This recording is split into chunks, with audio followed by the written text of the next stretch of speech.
take a moment to just appreciate this day as we go into this final discussion.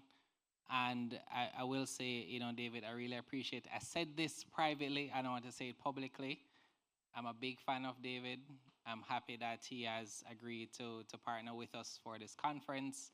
And before we even get into it, I just wanted to say that because David was always willing, he has always said yes to us, and we will continue to ask and trust that he will continue to say yes. But thank you so much for being here, David. No, thank you for all that you do. And I had to say yes because this is what is the most important thing, in my opinion, to grow in wealth for everybody, what you're doing. Yeah. So I wanted us to focus this conversation around the concept of value investing, right? And you're a well-known value investor. But for those who may not have heard the concept before, just walk us through what is value investing. So I love that. So how many people in here have heard that term, value investing? All right, so very few hands. How many of us have heard of Warren Buffett? All right, so he's a value investor. He's considered the best value investor of all time. So if you've heard of Buffett and you've looked at his approach to investing, then that is what value investing is. You may not have known that's what it's called.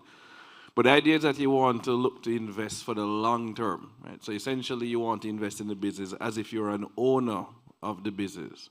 So you're not buying the stock hoping it's going to go up and then you sell when it go up. You're not timing the market, right? That's a trader. You want to evaluate the business as if you're an owner of that business and you're going to hold it for at least 10 years. That's the way value investors think. They're not thinking of it from a standpoint of trying to do something short term. The approach from a value investor is very, very simple. If I bought a farm, or in this case, we bought an investment property. If you bought a house or you bought the farm, to go and make money. So the house is an investment property, it's generating rent. A year from now, the value might go down. That has happened a few times, especially in the United States. Would you sell the house? No, it's generating money. You didn't buy it to sell it in 2 years. In 10 years' time, you might go to sell it. So if the price went down, what would you do? You'd look in the neighborhood and say, maybe I should buy some more houses in the same neighborhood. And now I can grow them. And then after 10 years, I have a bunch of assets that have been generating revenue this whole time. And at that point, I can always look at the value. That is how a value investor approaches investing in a company, whether it's public or private. They want to have assets that pay them while they are patient and hold for the long term. Yeah. So this concept of holding for the long term it's hard, right? So I don't know if it's hard. Well, why is it hard? It's hard because of, I think, focus. Meaning there are some things that we think about as, well, I guess the short version would be we don't always know an asset when we see one. Right. So I will disagree with the word hard, right? Swimming is hard. Learning to swim is hard. Learning to ride a bicycle is hard. Learning to play a new sport. Learning to use Canva is hard. Right. Learning to use Canva is hard. Okay. Right. Learning to do anything new that is different from what you used to do is always going to be hard. That doesn't mean it's not worth it. But it gets easy, though, if you practice. So I would say most people would find long-term investing hard because they were never taught about long-term investing. They were never taught to be patient. And so the idea is that we have the wrong mindset to be long-term investors. The way we think about money, most people are not from the 1%. Middle class and obviously working class tend to think about money very differently from all the billionaires I get to learn from. And when you get to be around those people, or you come from a family that's second or third generation of increasing their wealth, you end up thinking differently, you end up having this abundance mindset, not having, as we know, we talk about that growth mindset or an abundance mindset. You don't have this finite or a survivor mindset. I think too many people are focused on stacking paper and they have this finite thing. The pie is only this size and I need to increase my percentage of the pie. No, the pie is going to grow. If you keep the same percentage but the pie grows, you're better off. So we have to change the way we think about money. There's a video I sent to everybody that asked me to mentor them, right? We'll talk about the mentor thing. But one of them says, "Is your thinking keeping you poor?" And it's a really good video because it makes us confront our beliefs about money, that we have to change those first. I'll quickly recommend the book, The Psychology of Money. It's one of the best books, whether you're going to buy it or no. I've been told by an older person, you go to ChatGPT or Claude, whichever one you want, DeepSeek, and ask it to give you a summary of the book. But David, that's the same mindset, though, I think, where there are persons who don't have the time to read a book that's going to teach them how to manage their money better. Then use ChatGPT or go to someone who actually manages the money and is a value investor, or you just buy an index fund, right? But the idea is, if you don't want to make the time to change your mindset, maybe you're not really making the time to be wealthy. I would say that, right? You should make time for what matters. That's what my dad taught me. And I think wealthy, whatever you define as wealthy, is not just cash, right? Whatever you define, this is the life I want to have. This is what it takes to get there, right? If I want to be a great brain surgeon, it's going to take time. If I want to be a great lawyer, a great auditor, it's going to take time. You have to be willing to put in the time. If you're going to be a great dancer, a great footballer, it always takes time.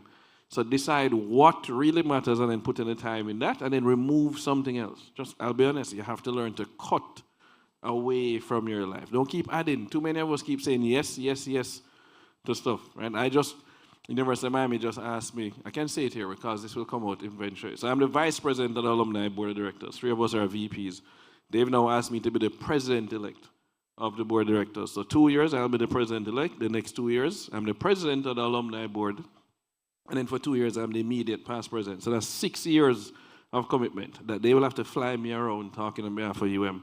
For 2 years, I'll join the board of directors, the board of trustees for the university. It's a $4 billion US fund. And I'll be the first Jamaican to be president. Congratulations. Right? So, of course, I said, okay, what am I going to have to do? Oh, wow, that's a lot. Hold on. Let me ask my wife and let me ask my parents. Both of them said, you say yes, right? You say yes? And I said, yep. And she said, what are you going to resign from? Because my wife know me. I'm adding something new that I never planned. I'm going to need to cut something. I'm 44 today. So that means I will do this. Well, not today, like January 12th. Sorry, guys. Not like that. This year. So I'll be 50 years old when I'm done doing this volunteer work for University of Miami. Make time for what matters. So I'm cutting something. I'm going to resign from 2 boards somewhere else. And not adding to my plate. Oh, so I like that idea in the sense that, so what I realize, I maybe can speak a bit about this as well.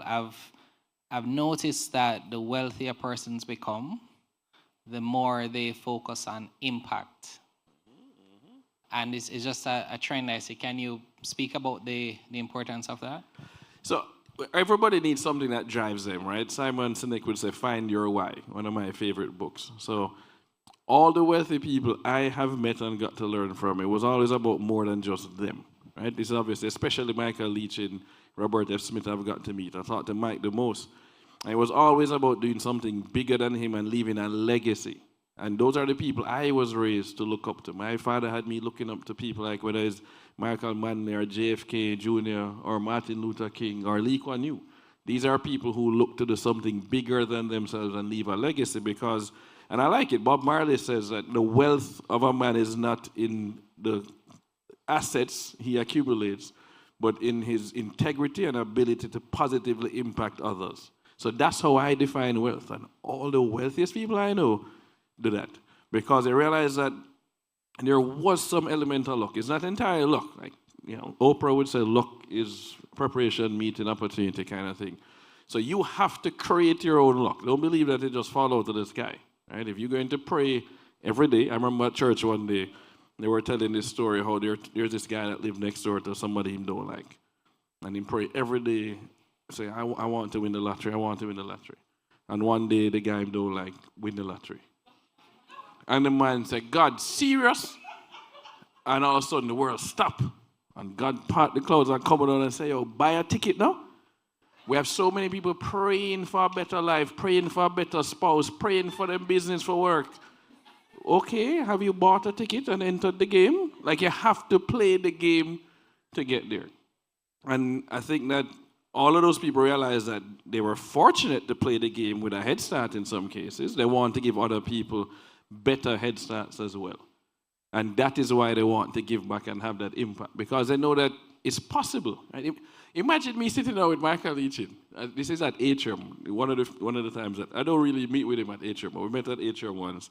And Mike is saying to me, all right, what else can I do? I said, I only came for this one thing. This is June 11, 2019. And I said, this was the only question I came to ask. It's a 1 hour meeting, we're done in 15 minutes.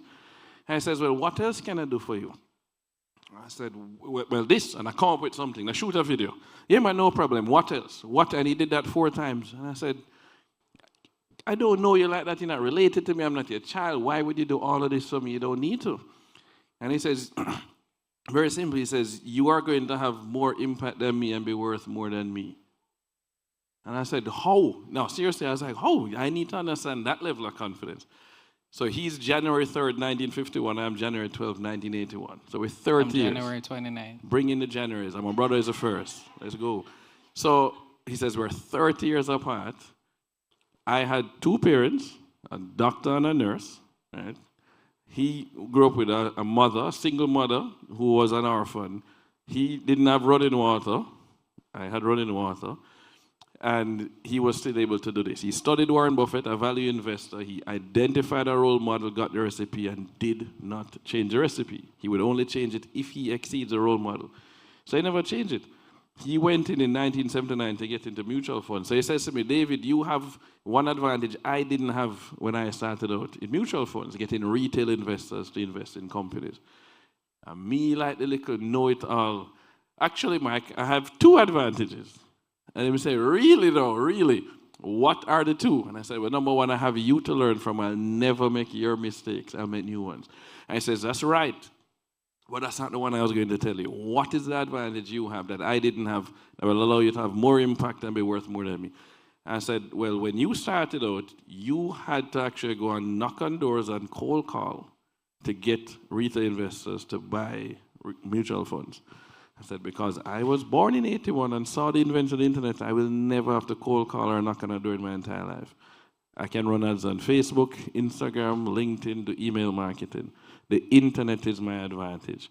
And he says, you're right. You are smart. And I said, yeah, not smart enough to shut up and let the teacher teach. And they say, oh, you really are smart. You really are smart.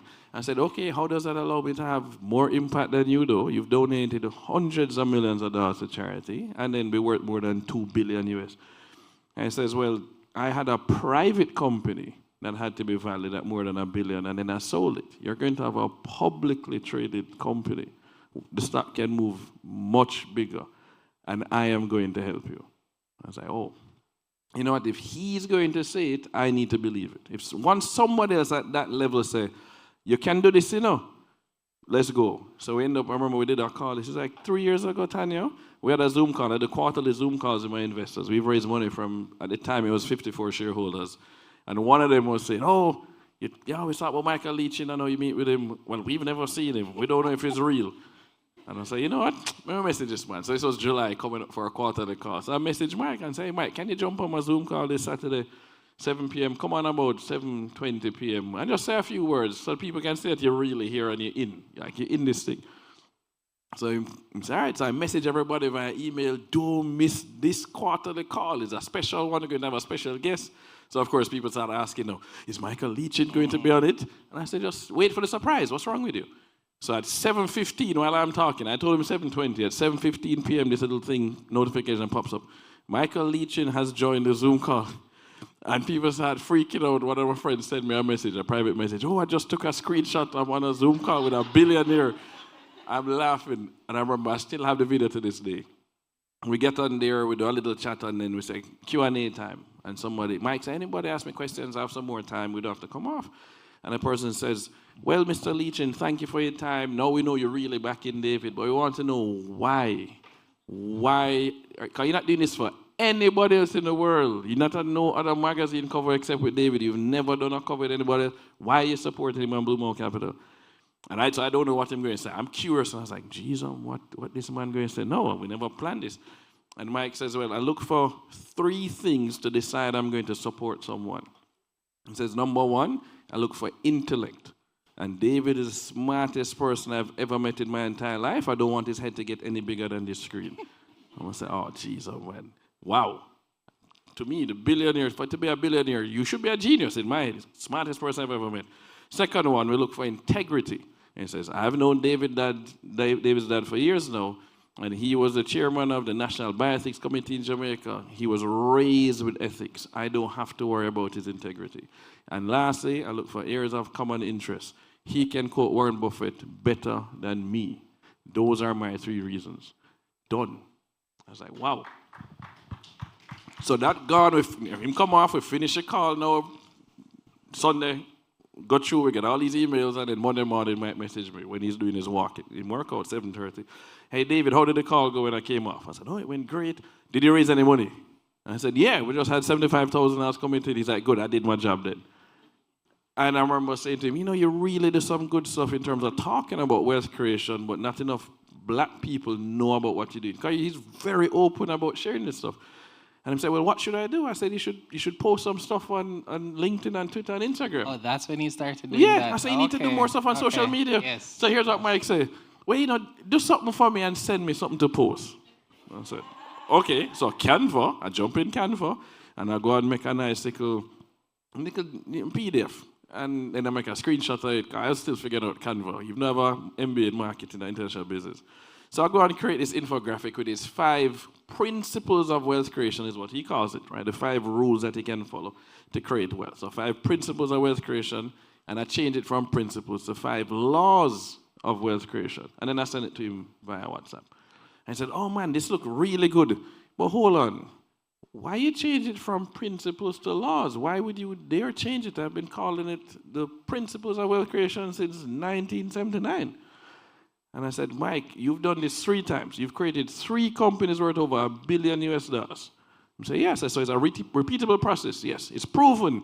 Yes. I said, okay, is it called the law of gravity or the principle of gravity?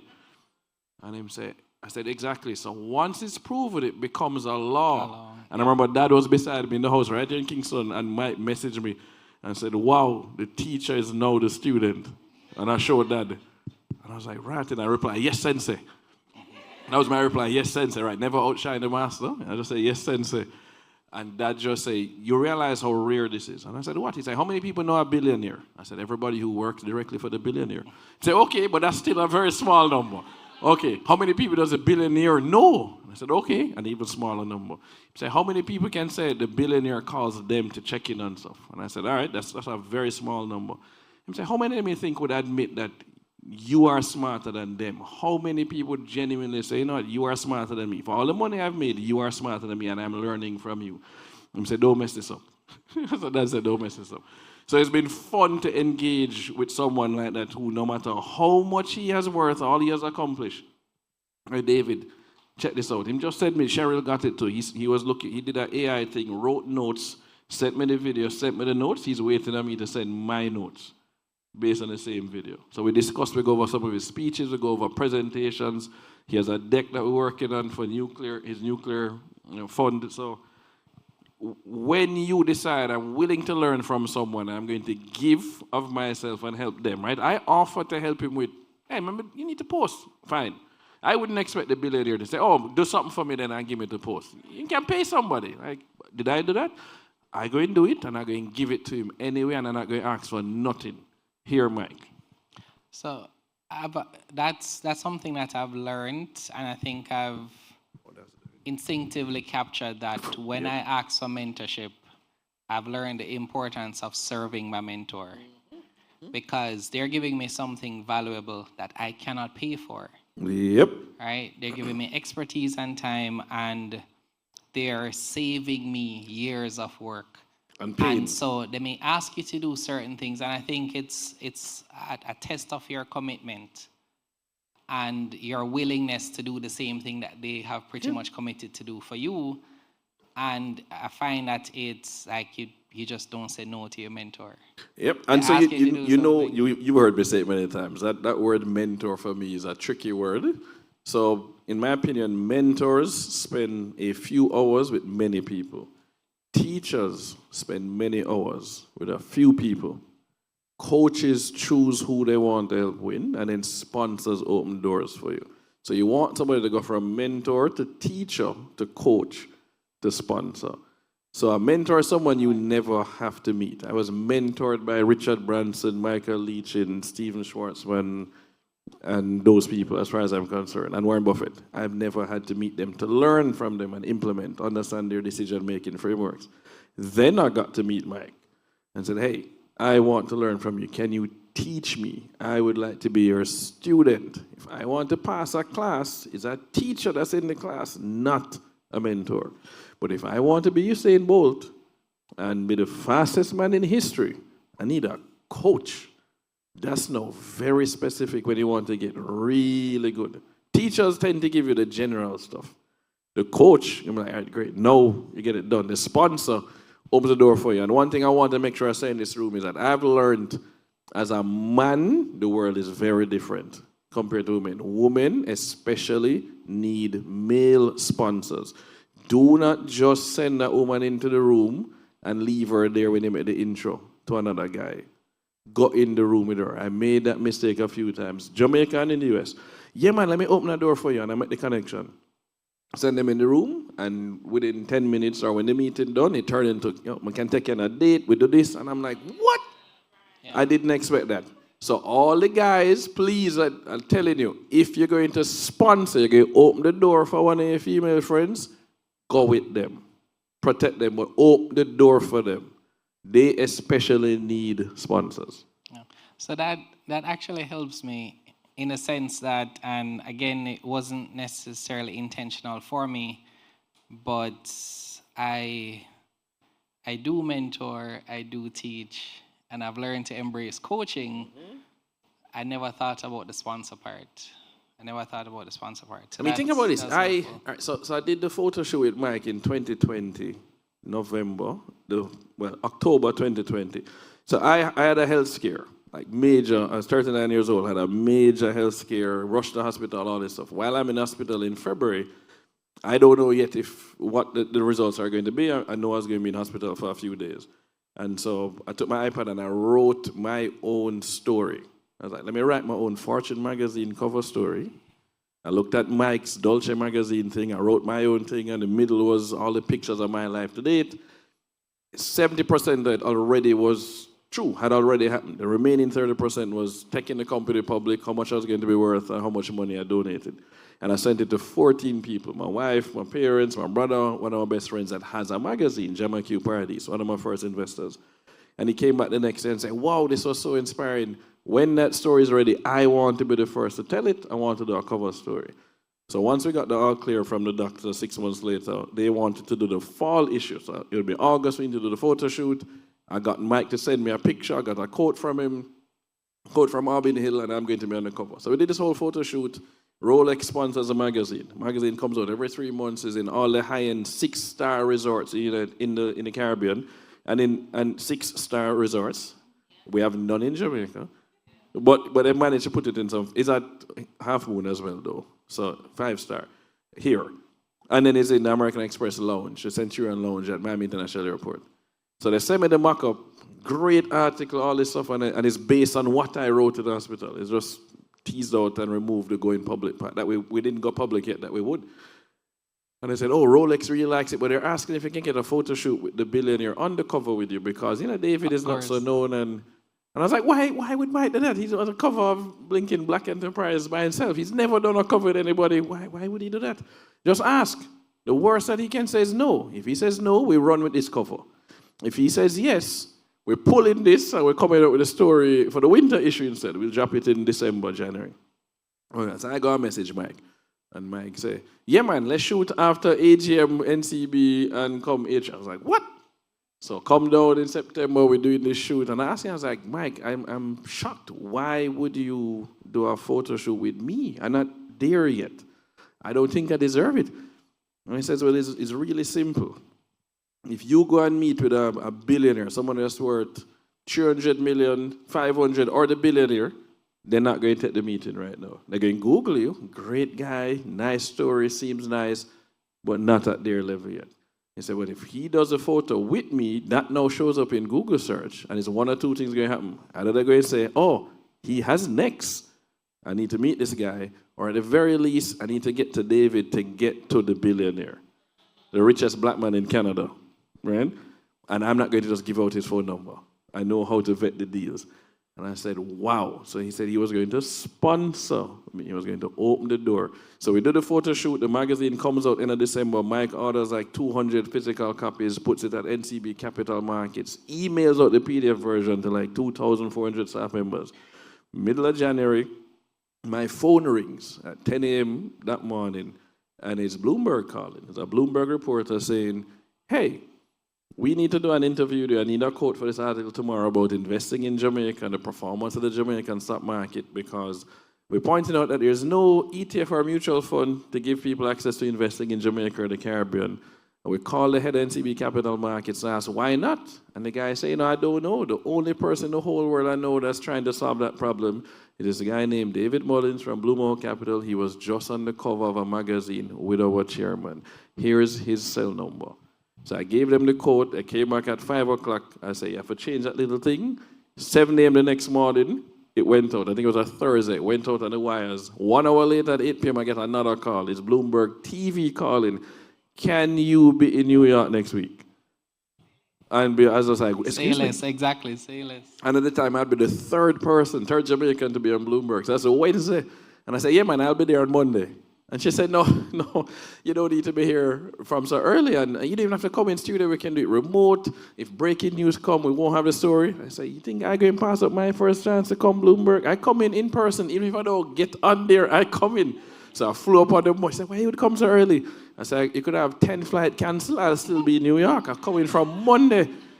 So I go on the Wednesday, do the interview. And then Mike calls me 30 minutes before the interview to walk me through. All right, David, pretend I'm interviewing you, and let's go through. Asking questions. Nope, stop there. You have to pause, slow down. Remember, you're a Jamaican. When they get excited, they talk too fast. No, let that word land. Pause there. You need a pregnant.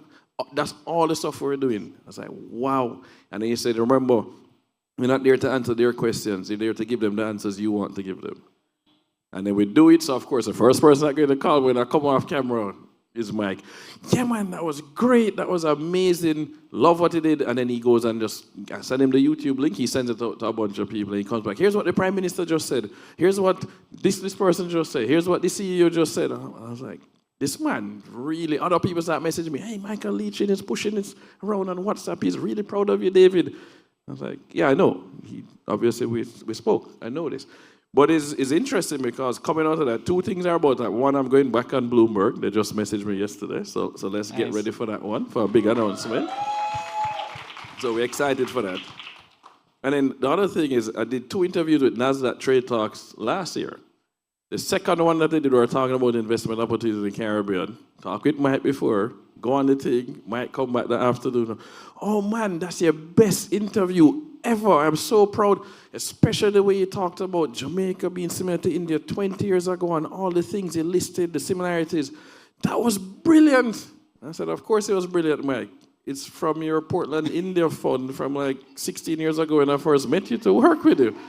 I read it every time before I go on camera for a major interview. And he said, wait, what do you mean you read it before? You have it right now?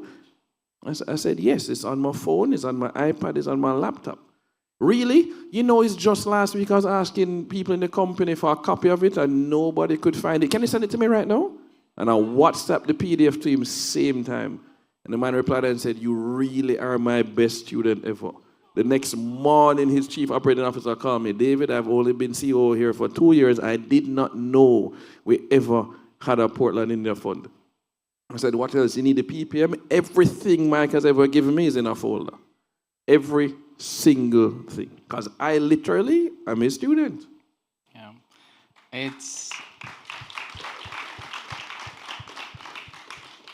It's a great story for many reasons. We'll talk some more after, I'm sure. I wanted to ask you though, before we wrap up here, what's the future look like for Blue Mountain Capital? I love that. I did tell him I wanted to make an announcement here. People been hounding us on the local side to get access. I think about this last May, we filed in the United States with SEC under the Jobs Act, jumpstart our businesses to be able to raise money via regulation crowdfunding. So we could raise money from retail investors in the US, and they can buy shares in the company for us to then invest here in the Caribbean. So we filed on May 4th, and on May 8th, 4 days later, it was over the weekend, we got qualified. So that qualified us as the first US-based company in history to be able to take money from retail investors and invest back in the Caribbean. So we made history last May. I was never focused on raising the $5 million. I had the $5 million already covered. So we need $5 million in stockholders' equity, 300 round-up shareholders to qualify, and a share price of $8 a share to direct list on NASDAQ. So we went with a $10 share price after meeting with the investment bank. We had the $5 million assets committed from somewhere else. I just need to get the 300 people to do $1,000 each, 100 shares. So as of today, we had probably 281, and we should close out another 15 in the next few days. We expect to file in May, and I will announce the ticker symbol because it has been reserved for a while. So now we'll be able to announce the ticker symbol, and I guarantee Jamaicans are going to be like, no way you got that ticker symbol. We're going to have fun with that. So we'll announce our NASDAQ ticker symbol. I feel like we need to give a prize so who can guess. No. We don't even want guesses. Until we need one little permission thing from NASDAQ to be able to publicly announce it. But it is reserved. We're pretty excited. We've engaged an investment bank. It's a $10 million underwritten offering. I realize most people don't actually read our prospectus, our offering memorandum, so they don't understand what the numbers really look like. So to give you an idea, guys, when we're listing at a $250 million valuation. When we list what is essentially a new vehicle. We created a special purpose vehicle, raised money into it. We're building houses here in Jamaica. Affordable houses out in Old Harbor. We're pretty excited. 200 in phase one. We have 275 already applied for. And this is an $8 million price point for the first 200. One bedroom in Old Harbor. True affordable houses.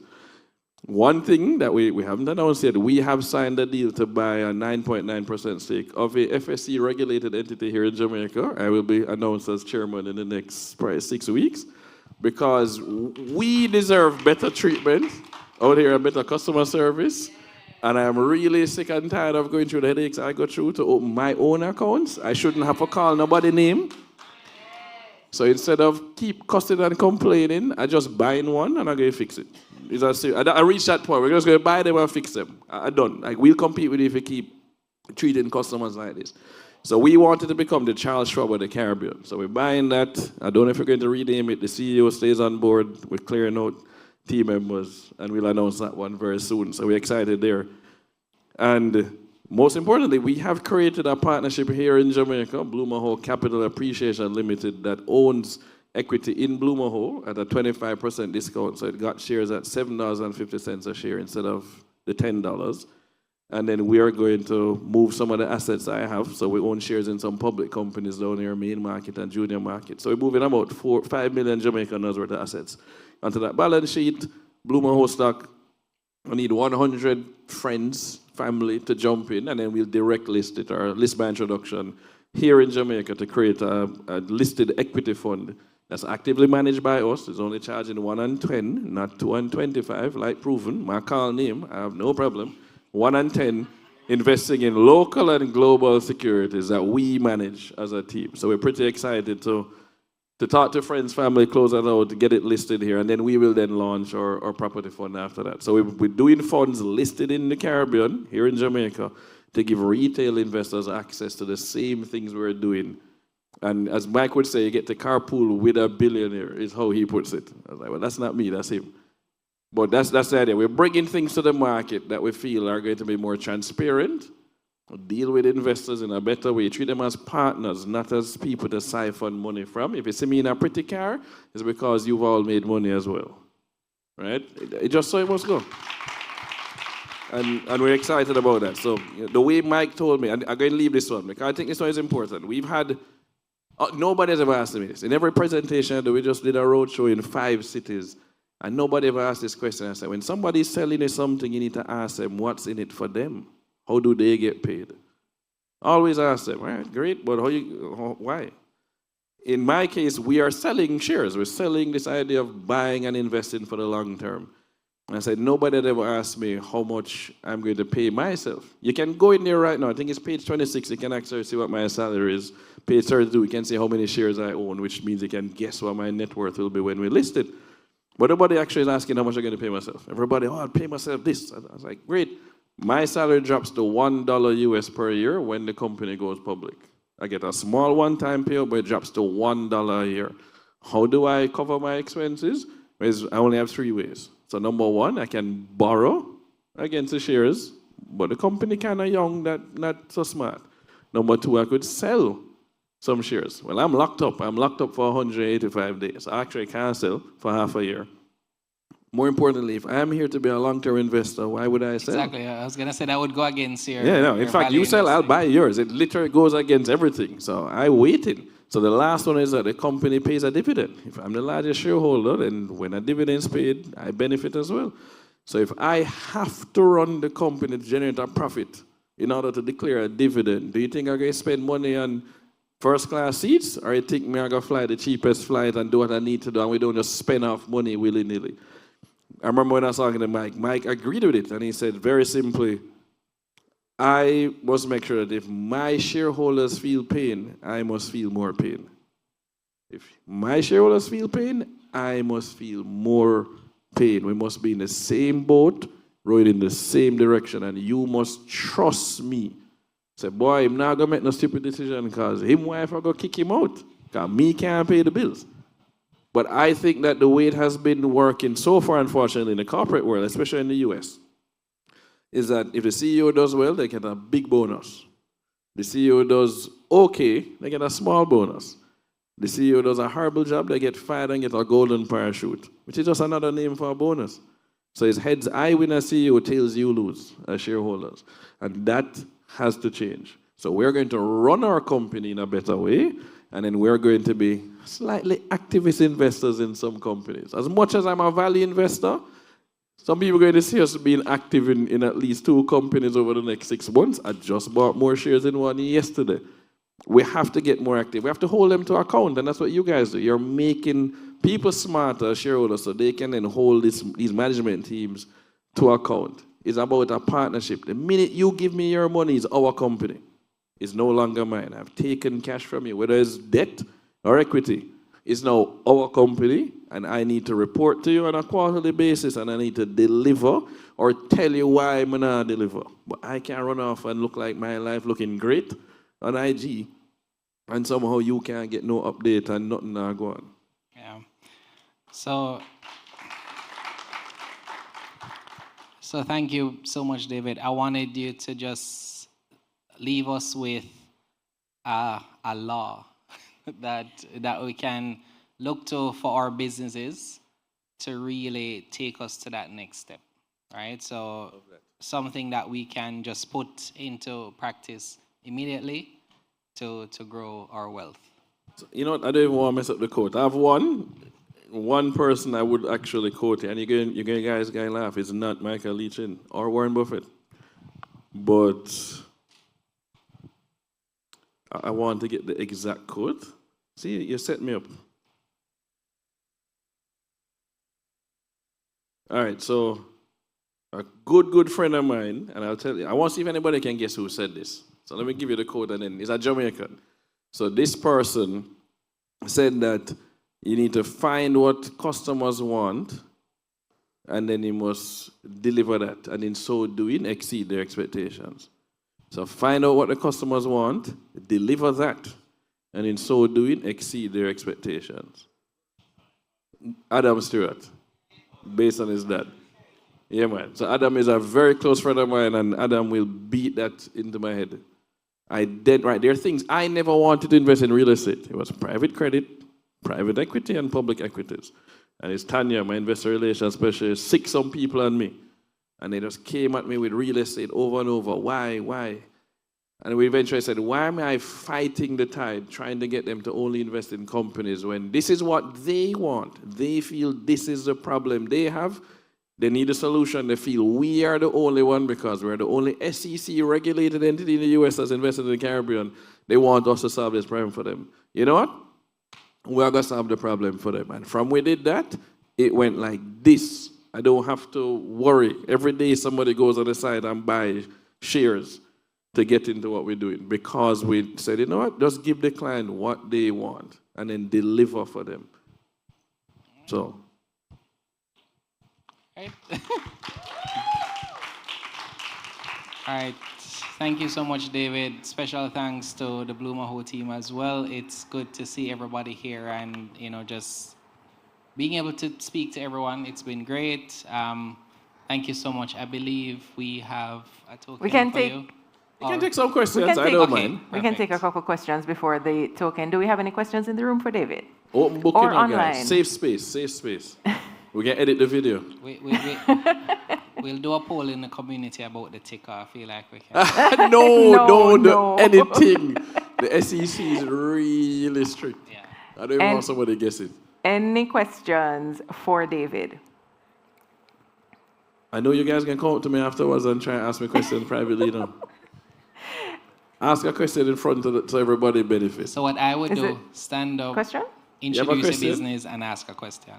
It's like, Can Oh, we you're have a waiting mic? for a mic? No, yes, you do. Online. The online yes. people that go in They're here. they're Good night, everyone. All right, so I have heard before, and you brought it up again, a sponsor. And I find that sometimes, especially maybe in my industry, I don't even know how to find a sponsor. I'm a physiotherapist, Yeah. mentors in my specific space. It's hard. So, What would you want the sponsor to do? Yep. Which door they need to open for you? maybe with a lot of the big corporations to get that buy-in into. So what do you want to do with corporations, though, as a physiotherapist? So I'm a pelvic floor physiotherapist, similar to Anna Kay, Okay. who won last night. Last night, yeah. So I'm one of her collaborators, but I'm in Kingston. Right. And another arm of my business is I do corporate engagements in terms of training, workshops, how to minimize workplace injuries, how to make your workstation ergonomically sound. And I find it's a big challenge to get corporations to buy in, because maybe if the workplace culture is not very employee-centric, they are not interested. Right. And therefore, it's hard to get in. But that side of my business is the side that can really propel me, because yes, I love what I do Right. in terms of the clinical side of it, but I also am aware that I have to diversify So to get to who where I need to be. in that company are you talking to? Or who are you asking to get you to the right person in the Health company? and safety managers, human resource managers. Keep going. You're going higher than that? I definitely try to go higher than that. Definitely CEOs, because Right. they care more. I would say that's who you times. need to go straight to. So, yeah, they need to find somewhere that knows some of the CEOs here in Jamaica. They went to school with them, work with them, the kids, godparents, whatever, right? Or you find out, where do they eat?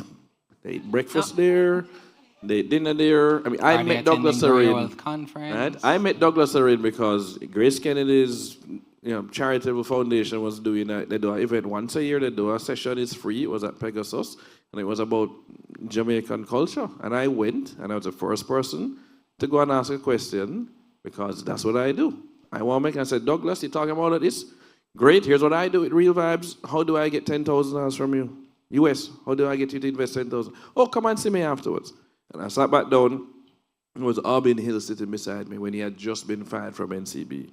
And Albin turned and gave me a business card and said, David, we need to talk. So when Gmail was invite only, it's only 10 people, 10 invites, I got an invite from Albin. So when I did that meeting in June 2019 with Mike, it's Albin I called to beg the meeting. But I went to an event that was advertised in the newspaper for free because I wanted to meet Douglas Arrain, and that ended up getting me a meeting with Michael Leachin. So find out where them go. Come on, Elaine is one morning next week and come eat breakfast with me at 7:30. How about that? All right, I'll be there. All right. I'm telling you. Come to Uncorked one evening. Come to Uncorked one evening, and you'll Sounds be like an very open surprised. invitation. That sounds like. No, I don't play pickleball. I'm not old enough to play pickleball. I can still play tennis. I'm a 3-3. So, Straight. David, that is a founders community joke, right? Pickleball, Yes. rich That's- kids. That's, Hey. yeah. I play golf. I have a golf tournament But- on the 25th of this month. I had to learn. When I You went know, to the hedge, maybe I I should worked. come provide some physiotherapy. at this Exactly. golf But you see, but no, you have a tournament. sponsor. Let's 25th? talk. I play Alright. football. I sponsor Real Mona. We work with Montego Bay United, which is sponsored by Sandals. And I find out what people like. So you know that we play tennis. You know we're playing football. You know we're playing golf. We have these golf tournaments. And where is the tent to give them the nice physio? Right? What do you mean? So you have a sponsor now. Let's talk. So also here, Jared. You see what I'm when you ask questions? Yeah. So also here, Jared saying, who are you creating content for? Because Savian, I know you started creating content. Good job. But it could be that your content can also be speaking to the persons who are making the decisions within the organization. Right? So it may not be for the persons who are, so it's companies paying for the service.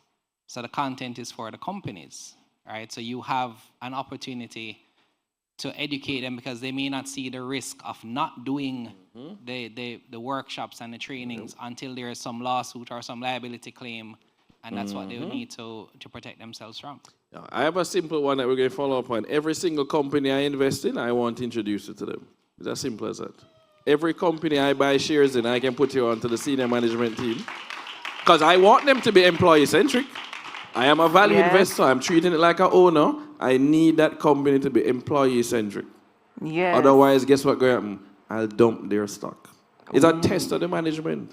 If they're not going to be employee-centric, I don't want to own their shares. So you will help me know. You see, you win just by asking. You win because you're in the room and you ask the I question. get you a rum cream too, don't worry. I know you didn't miss that. I know you didn't miss out on that one. All right, so- thank you so much. Do we have another question? All right, okay, see, hands no. All right. All the hands showing up now. I think there's one back there and then there's one here. There we Hi, go. good night. Blue. Blue Maho, right? So I'm Tenisa Jackson. I work in the continuing medical education space. What that means is I collaborate with medical education companies in the US to help doctors retain their practice Credits. license. Yes. So that is something I want to bring to Jamaica. So it's kind of like your business approach in a very superficial way. However, my challenge is finding appropriate mentorship and coaching. The mentor I have right now is very much focused, well, most of the mentors and coaches that I've been able to tap into their skill set, they're really focused on doing it as a solopreneur, not on a scale, not on a grand perspective that I'm looking at. So my question is, when I'm looking to find mentorship and coaching, does having that specialized expertise affect what I'm looking for or what I'm supposed to get out of that service? So I would say no. I think you can have an advisory board and you have specialists on your advisory board. So somebody that knows finance and accounting, somebody who knows marketing. I think the mentor just needs to understand how small businesses can scale. So it has to be someone who has scaled a business. And then that person can help, because all businesses scale the same way. They scale the same way. It's nothing new under the sun. They scale in the same ways. So I would find someone, fine, we need to talk afterwards. And I'd be happy to share some stuff. I have a Google Drive that is set up just for me to give people access to it. And it's breakdown down in chapters in order what you need to do to grow the business, understand marketing, set up everything, even templates from the lawyers I paid for how you raise, whether it's a convertible note, a safe, or equity. Like, I want to help people learn. I think we have like 27 people already have access to that Google Drive. I'll give you access.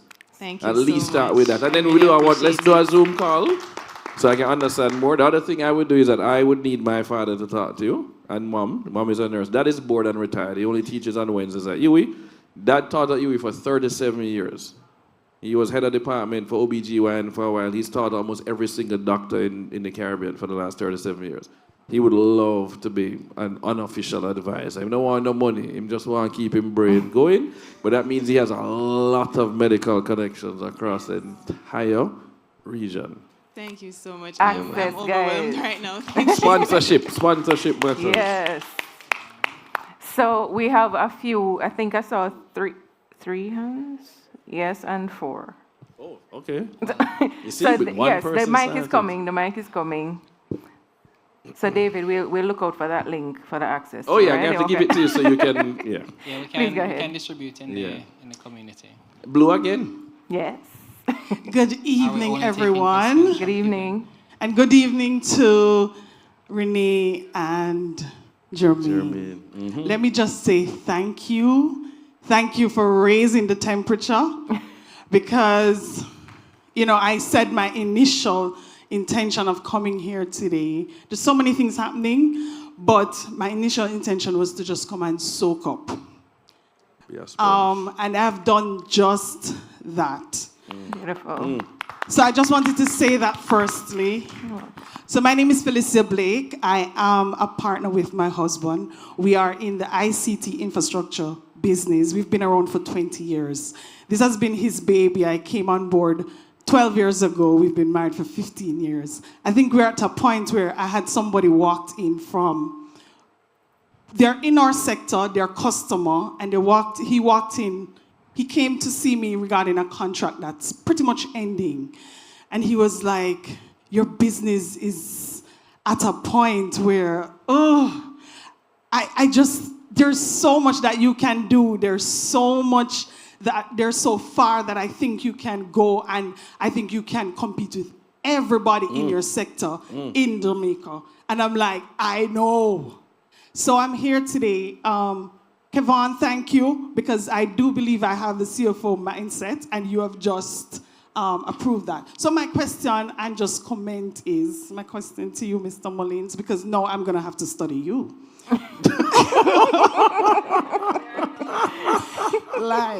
Okay. So my question is, being at this place where, you know, at 20 years, it's been our baby. My husband, he has always thought that he wants to build a business that can sell, that can have investors.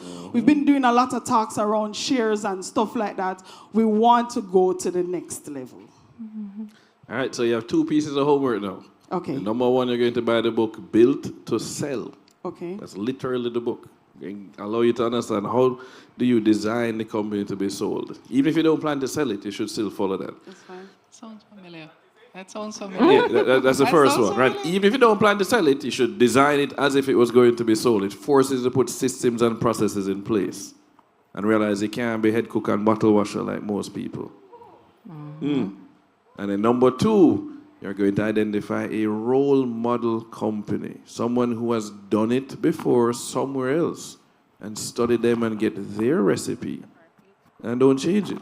I am not doing anything different than some other companies. I went and looked at my offering statement was based on somebody else's company. I'm just raising that valuation 100 times higher than theirs. The one that we're using to list is a different company that did a direct listing. My lawyer was so shocked. He said, oh man, this is so much easier. You've really done your research, right? When I sat with Michael, he said, we're building a Berkshire Hathaway.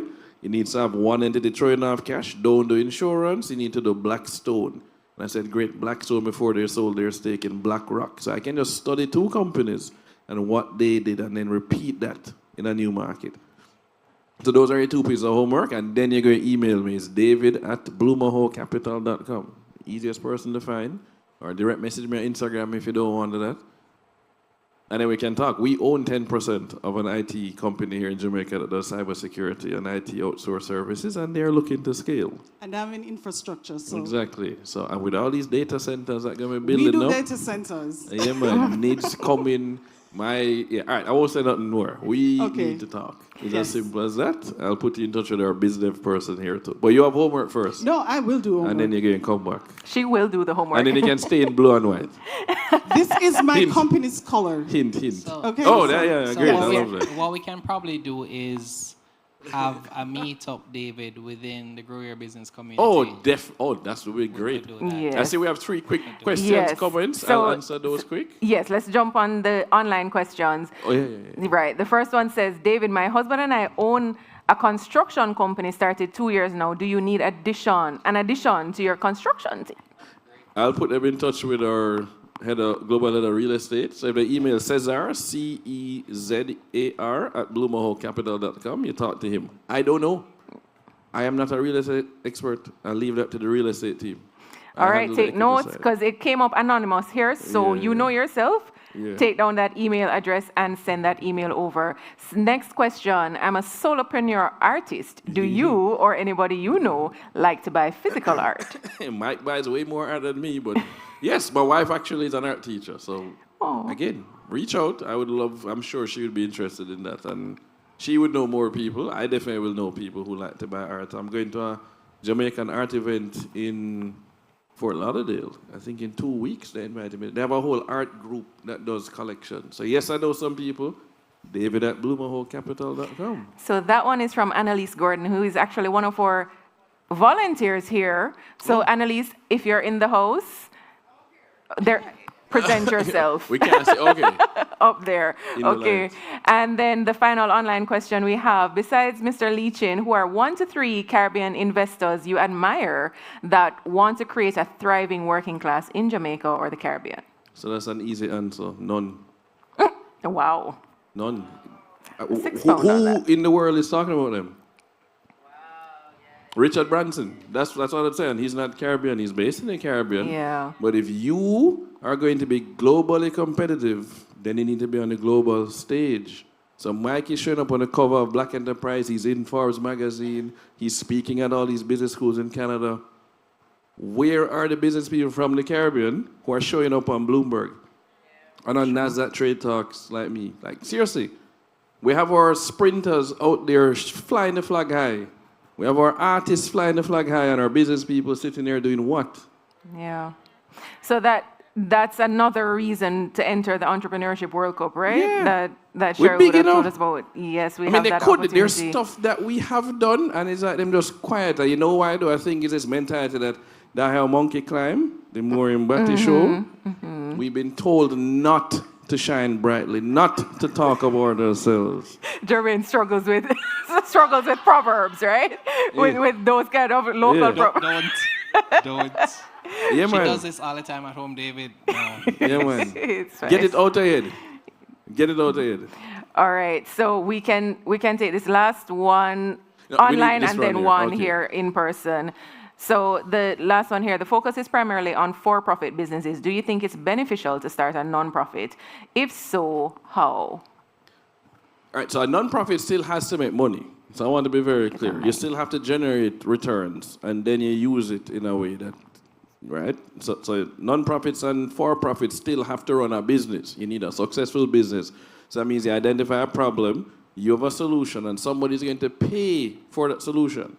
Usually in the for-profit space, a customer pays for that. In the non-profit space, somebody else, your donor, pays for that solution. So there's nothing wrong with doing a non-profit. Just understand that you're either going to be begging for money the rest of your life, or you're going to make the money and never have to beg anybody. It's one of the two. And understand what it takes. Again, who has successfully built a non-profit somewhere around the world that does what you want to do or close to what you want to do? Get their recipe. How did they start? What was the template? How many people on the board? What kind of people were on the board? How many people they started with? What were the programs they did? What does their letter look like when they go to a donor and ask for money? Like, why are you reinventing the wheel? In fact, it's so scary you can just go in ChatGPT and ask it to tell you about one and then it spits out the stuff. It's really scary what AI allows us to do now.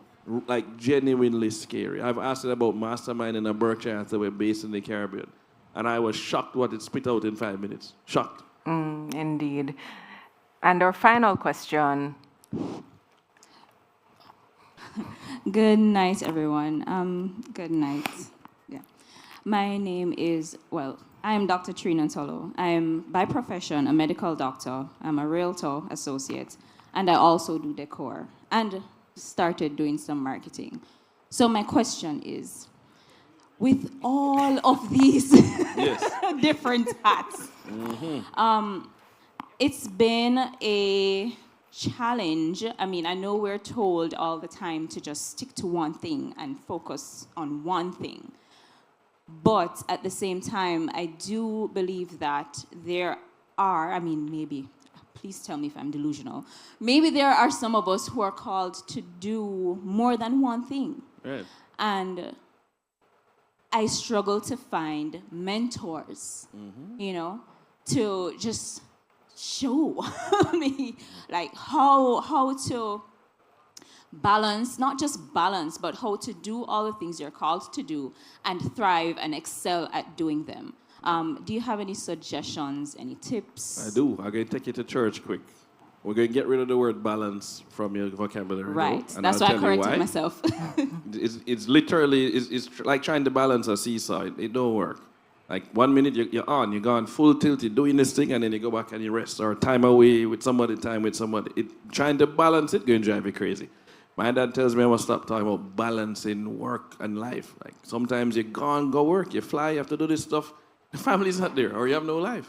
Then you go back and you have the life. So work hard, play hard. That's what I would say. But more importantly, all of us, you know the story about in the Bible about the person with one talent. I mean, we all some of us grew up singing the song "One Talent Have I" to take to the sky. While others, right? When you have multiple talents, many of us actually have multiple talents. Some of us just never fed into some of them. Right? We gave up. We believed the idea that we should only do one thing and we should only present one face to the world. I love talking about playing my football and that I did rally driving and this and that. Like, no, I am multi-talented. But I used to call myself a parallel entrepreneur until I ended up in hospital. So before... I see where this is going. And this is what I realized. I've studied Richard Branson since I was 15. But think about Michelangelo, for example, right? This is somebody that has done paintings and sculpture and mathematics. Leonardo da Vinci, the same thing. These are called Renaissance men. So somebody who's multi-talented and exceeds at multiple things is a Renaissance person. And we've forgotten how to do that. Did they do them all at the same time? No, they became a master of one first.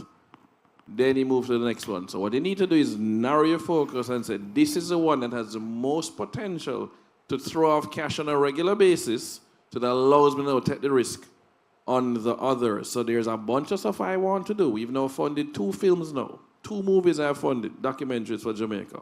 One in post-production, one in pre-production. I'm not running off to go and fund another 5 that Jamper has bought to me. Because it's a hobby right now. Guys, I need to get this thing done. I don't need to do that stuff yet. After we go public, I can go and do all the other stuff I want to do. And I can hire somebody for each of them. Oh, you do film? Hire you. You do music? Good, we have a record label. You do this? We get you in. Get one thing going first, though. It also makes people understand what I'm doing. I am an investor. Nobody wondering, hey, I play football, I buy a team. What is he doing, right? When he told us all the things he did, I was like, oh, really? Which one are you? Because we expect one. I don't know, top of mind is going to actually stay in medical doctor because of that. You need people to look at you and be able to say, this is what she's known for. Let me introduce her to this person. When they're confused, they don't know what to introduce you as. Everybody know if you want to invest in the Caribbean, call David Mullings. That's what everybody know me for. They will soon know me for the other stuff, but one at a time. Nothing wrong with that. How much time do you? You have to give yourself, you need to set your own boundaries. You have to decide by this time, this needs to happen. So X time, Y happen. If it don't happen, no argument. You have to just stop and say, no, let me shift somewhere else. I spent it. We find every single way to justify doing the stuff that we love. If you have to give yourself a hard cutoff and then somebody's going to be your accountability partner. I said, no, you said it in 2 years you're going to give this thing. It's my wife, your accountability partner. Imagine my wife tell me in early June, David, this is 2019. This is taking too long. It's been ups and downs. We have children now. I can't manage it. So either you raise the money by the end of July to get Bloomerhole going, or you promise me that become the side hustle, and then go get a 9-to-5 job. And I did the only thing I told myself I'd never do. Are all wives like? Yes, safety and security. Safety and security is what women want. Straight. Safety and I security. used to have audit committee Yeah, of man. one at the end of each financial year. And I did the one thing I told myself I'd never do. I pick up the phone and I make the call and say, I need to have a meeting with Leachin. It was I never wanted to ask Mike for anything. And I went into that meeting. And I got the meeting, sit with Mike the Tuesday, and then it cascaded into all this stuff. But the most important question I'd asked him that day, after him go, yes. Fifth question. I said, I have one last question, then I still have 15 minutes left. I said, Mike, I've studied 5 billionaires for my entire life. You are included. Out of the 5, 3 ended up divorced, still billionaires and happy. 1 ended up separated, Warren Buffett and his wife. I said, and 1 was still married to the same woman who loves him and his kids love him. How do I end up like Richard Branson and not like you? And Mike jumped up excited and go back to his desk and come back with a legal pad to start talking about compound effort, what you focus on. Focus narrowly and over and over. And when you reach that breaking point, don't just stop. You have to push through the frustration. Don't listen to everybody telling you to give up. Set your targets, go after it. And I said, wow, that's really good for business. What does this have to do with my marriage? And him say it's very simple, right? When people give up and start over, well, it's the same thing with marriage. When you're most frustrated with your wife, you want to give up and start over and keep starting over with a new person, or are you going to just push through the frustration? And then him sign it, date it, June 11, 2019, and say, frame this and put it on your bedside table in Jamaica because she's never here, usually. When you wake up, you see it. I saw it this morning when I woke up. I have a picture on my phone in there. But that's what you need to do. You need to decide, I'm going to focus narrowly on this thing. Somebody's going to be my accountability partner, and I'm going to set a timeline. By this date, it needs to happen. And then execute. Okay. Or move on. So Thank you. If it's okay, I'll just say one thing to that.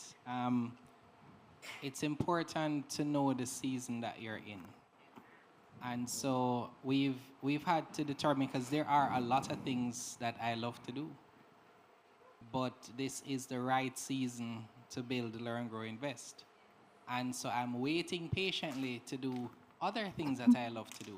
Because, for example, I've been passionate about business for a long time, even before investing. That's how I met David.